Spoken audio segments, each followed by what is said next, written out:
2025 সাল শুরু হতেই বৈশ্বিক অঙ্গনে ছড়িয়ে পড়েছে নানা উৎকণ্ঠা ও উত্তেজনার ঝড়। শুধু রাজনীতি বা অর্থনীতিতেই নয়, মানুষের দৃষ্টিভঙ্গিতেও দেখা যাচ্ছে উল্লেখযোগ্য রদবদল। এই পরিবর্তনের প্রতিফলনই যেন দেখা গেল নিউজউইকের সাম্প্রতিক প্রকাশিত এক চাঞ্চল্যকর মানচিত্রে। ওয়ার্ল্ড পপুলেশন রিভিউ এর গবেষণার আলোকে তৈরি সেই মানচিত্রে প্রকাশ পেয়েছে এমন 10টি দেশের নাম যাদের প্রতি বিশ্বজুড়ে ঘৃণার ঢেউ সবচেয়ে প্রবল। কথায় আছে বিশ্ব ভালোবাসা চায়, কিন্তু কিছু দেশ যেন ঘৃণার কেন্দ্রবিন্দুতেই পরিণত হয়েছে, আর এই তালিকায় আছে ভারতও।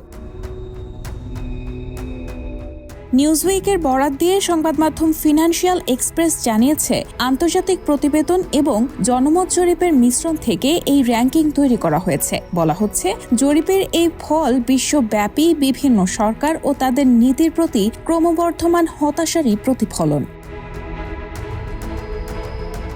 বিশ্বের সবচেয়ে ঘৃণিত দেশের তালিকায় ভারত রয়েছে 10ম স্থানে। দেশটি সম্পর্কে বলা হয়েছে, ক্রমবর্ধমান ধর্মীয় উত্তেজনা, সংখ্যালঘুদের প্রতি আচরণ এবং ইন্টারনেট সেন্সরশিপের কারণে বিশ্বব্যাপী ভারতের ভাবমূর্তি ক্ষতিগ্রস্ত হয়েছে। এছাড়া চলমান সীমান্ত বিরোধ এবং অভ্যন্তরীণ অস্থিরতা আগুনে ঘি ঢেলেছে।